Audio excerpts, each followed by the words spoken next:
So the Evercade, you've probably seen this system out there now. It's been out for a little while. There's been several people, I guess, on here, YouTube, or if you're seeing this on other social media, seeing this system. But we've had it for a few months now. We wanted to kind of not do that kind of straight out video. Wanted to have a bit more time with it, I suppose, sort of see what we feel about it, how it plays, how it fits into life, because that's an important thing, especially when you're looking at a handheld. So we've had it for a few months. We're going to do a bit of gameplay. It's not going to be entirely lots of gameplay on the TV, because obviously it does hook up onto the TV. I'm going to give you the overall idea of the package, if you like, and our impressions of the idea of it, because I think that's quite a key thing, because obviously you can play games in many different ways, and these games are on here, but it's the idea of this, and take you through it really. So sit down, relax, have a cup of whatever, and we'll take you through the Evercade. So just coming around here a little bit, because we've got things out rather than just unboxing. We've got the cartridges, so I'm just going to come back here a little bit so you can see. So there's a whole range of cartridges, and the first thing to say with the cartridges, I'm just going to move the Evercade a little bit here, is that they are obviously coming in quite nice packaging. So each one comes in its own specific case. You've got the case itself, obviously, which is a decent sort of plastic. Now, one of the key things of collectors, you can line them all up, and they're all numbered. You can see they're at the top. Obviously, they're not in numbered order. And you've got the logos down the bottom there for various developers, which is quite nice. And on the side there, you can see, again, quite clearly, if you're going to line these up on a shelf or something, you can get in there and select them quite easily. So I like the idea, obviously I love physical media. I like the idea of having the spines there so you can see the product quite nicely. And this is the Namco Museum. There's actually, I think, two Namco collections currently, and this is number 2. And to get into the actual instructions, they're printed instructions. They're about, I think, maybe about 16 pages, 12 pages for each one. You get a little contents there. I'll just zoom in so you can see that a bit better. Gives you a bit of background on the developer, and then it takes you through the game. I'm not going to show you every single one, but you get the little kind of review of the game, and you get the controls, which is useful because some games are a little bit more complicated than others. Galaga there, obviously a Namco classic, and yeah, it takes you through each game. So every single one of these comes with the instructions, which is nice, and it's all part of the package. I'll come on to the cartridges in a minute. So yeah, you've got a whole variety of different games in the system. Let's go through what they are. You've got Namco, this is 1 and 2 that I mentioned. You've got Interplay, I'll talk about some of the games in a minute. And you've got, let's play out a few more, it's Atari, Data East, which is probably one of my favourite collections, partly because Bad Dudes, it's not the arcade obviously version of the games, but still it's the 8-bit version. It's the often like the NES versions, as you might sort of describe them as, and they're pretty good impressions of the original. So again, you've got you've got 16-bit and you've got 8-bit. It's a kind of mix of games. There's the Technos collection there, and Pico, and there's some new ones coming out, not not here, but to mention as well. You've got the Oliver Twins, the Dizzy games, Bitmap Bureau got theirs coming out, and yeah, there's some real cool titles coming out, and we're really excited to see the new games coming out. I mean, the Atari collection is going to be a big one for me personally. I can't wait to get my hands on the, I should say, Atari Lynx, because that's a big favourite of mine. So let's just put we're going to put the the actual cases, and let's get into the cartridges, shall we? We're going to do the console last, funnily enough, because games is where it's at for me, and I have to say, this is kind of where I live, obviously, in terms of physical media. So the cartridge itself, let's just hold it up to that there. So yeah, there it is, the Namco Museum, and it's got a nice little lip so you can fit it on the back of it quite easily, and the branding as well. So nothing to say about that other than it's really professionally done, and it's very easy with the labels to see. When you've got them all scattered out, I like to kind of scatter my handheld cartridges about. In fact, most cartridges I like to do that too. Let's just talk about the Namco Museum. So mentioned there. There's the games. We've got Dragon Spirit, Splatterhouse, 2 and 3, Weapon Lord, Burning Force, some real classics there in the Namco Museum. That's collection 2. We've mentioned about Interplay as well. Just finding Interplay. There's actually 2 Interplays. I think I might have one. No, I've got a Data East in there. Okay, there is an Interplay knocking around here. There it is. So yeah, Interplay Collection 1, I just wanted to talk about that one. So that one's got a variety of titles. Earthworm Jim being obviously a very popular one, which is good to have. So yeah, Interplay is a good collection, and the Technos collection is, again, mentioned earlier.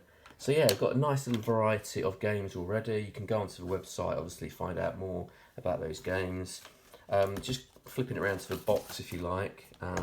So I think this is the premium package that I have here, and you get actually games with it, 3 games with that one, which you can see here. Get the Atari collections, the Interplay collection, and Namco Museum. So right, okay, there's the sweet deal itself. Let's actually look at it. So this is the actual unit, which I've got a cartridge in already, and it's got the, first of all, I guess you can see you've got a volume button there down the bottom. Just putting that up high, and I will put the game on in a sec, but that's going to obviously take over my voice, and I want to give you an impression of the old console.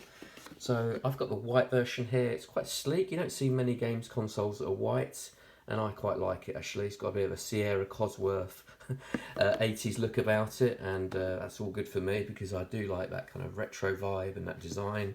So first impressions, I like the white and red. In terms of the buttons, I know there's been some thing about the configuration of buttons. Doesn't really bother me, to be honest, that much. But I mean, I don't have massive expectations on things like that. I'm a bit kind of like happy to go with the flow with most things, but I think they've sorted out aspects so you can reconfigure them. But for me, I had no problems playing the games personally. I don't really stick to certain buttons. I play so many different consoles and, you know, some really old stuff. It's all varied for me anyway, so I don't really get stuck to a particular button kind of configuration. But that's just me. Obviously, each their own. There's the menu section. I'll come on to that. So you've got the D-pad itself, the select button, and the start. You can see all this, but I just want to kind of take you round. You've got a headphone port there as well, so you can plug your headphones in. I mean, I use sometimes a Bluetooth dongle and use my Bluetooth headphones. And then you've obviously got the data cable in there, so you can probably, you know, be doing updates as well as charging your device as well. I've got it very loud. Right, let's just take you round, and then you've got your mini HDMI. It doesn't come with that, just to say they're cheap. Whoa, you can get that from you know, like Amazon, eBay, any good retailer. You pick them up for, you know, £3 or £4. And if you've got other consoles, you may have one already. There's the power button, and you've got obviously the buttons on the top there as well. So that's the thing. There it is. What do you think? I quite like it. It'd be interesting to hear your comments below, both of the console and obviously the cartridges and the you know, the actual box art and the boxes. Not too much to comment about the box, other than say it came well packaged, no damage at all. Very happy with that. Also, there's a quick start guide which you can see there, which takes you through how you know, get going with it. I didn't need to look at that. I don't really need to with these things, but it's nice to have, and did, you know, a reasonable job there. So very happy with that, and it's good to have if you wanted to look at specific things. I just tend to kind of go with the flow. Instructions aren't my thing, but, you know, I'm not saying do not follow me in any way or form in life. Instructions are useful, especially for games. So that's where in here you've got the manuals, and they are pretty useful because certain games are a bit more complicated on the controls. So the unit itself, we've got obviously a menu section. Just want to talk through that briefly. So you've got various screen sizes in terms of ratio, and you can play around with that, original size, and then full screen. You've got brightness, it's on high, low, medium. audio's on, or we can have it off. Let's just have it on. Obviously different languages, I'm not going to mess with that. And then you've got sort of just the legal sort of stuff really, just get out of that. So yeah, that's pretty much it on the menu. It does what it says on the tin. Unless I'm completely missing something, and forgive me, do comment below because I've missed it. There's no, you can't do a save state on this. It's a bit like playing the original, so you just kind of, off you go and play. And let's have a little look at this. I just turn it off. No, this is Data East Collection, Two Crude Dudes. The actual emulation, or if you like, it is, it's playing for a cartridge if you like. But the actual gameplay and the reproduction is good, sounds good, visuals are good. Sorry about the flash in there, let's just take you through that.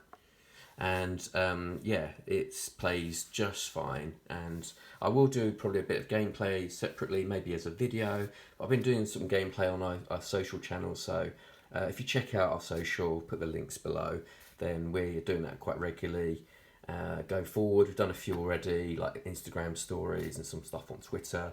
But yeah, we're just kind of getting into the game, so we'll be doing more and more gameplay. But you can see it's playing out. There's plenty of other reviews showing gameplay of this console, so check them out on YouTube and have a look at those. But this is more of an overview, like the title says, giving you an idea of what we think about it overall. So obviously there's 1,000,001 ways you can play a lot of these games already from the original console, therefore. But we just like the idea of collecting the physical media. It's a quick pick up and play. You don't have to kind of think about it too much. It's not like you've got like millions of games to scroll through. Your choice is made for you, which is quite nice. Obviously, like you look at these, you can go, oh yes, I like to just pick maybe 5 of these and go off and play them.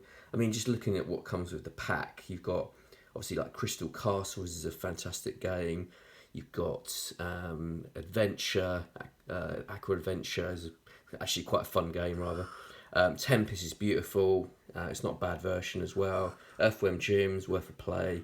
So even just with the kind of standard pack that comes with it, there's some real good titles to play. But it's not just about like, oh, this has got the best games in the world. It's got some great games, but it's about the fact you can just pick it up, put the cartridge in, and off you go, sort of thing. Whereas actually, there is a save state. I don't know what I'm talking about. So completely disregard what I said earlier. It has got a save state. I'm not tending to use it, to be honest, because I quite like, almost like the overall idea of just almost like the original gameplay. But you can do the save state, and it's all there in the game. Obviously it wasn't showing when I was doing the menu. I completely forgot about that. Just called it age. But yeah, it does have a save state. I've done it on a couple of games, but I quite like to play, it's almost like playing it as original. The idea is, like the physical cartridge aspect, so each to their own. There are certain games I probably will go with the old save state, yeah, just get it in there. But generally, then I'm going to keep it as is. So this is an overall kind of impression video. Hope you enjoyed it. I'll be doing other kind of reviews coming up. Also, we've got a few guest reviews coming up on the channel, which is nice. And yeah, I'll be taking you through a few different things, from gameplay to kind of product reviews. Also got, I think, some game tours coming up, and some kind of pickups from various people who we've been talking to. We might do a pickups video as well, and you never know, might be able to get out there at some point and actually get out to some stores. Hope all you guys, just to say now, as we're on a video in lockdown, this obviously might be seen in the future when we're not. Hope you're staying safe, hope you're keeping well, and just wanted to put that out there, and maybe see you guys obviously on Twitter, Instagram, Facebook, and obviously here on YouTube. But take care, stay safe, and we'll see you on the next video.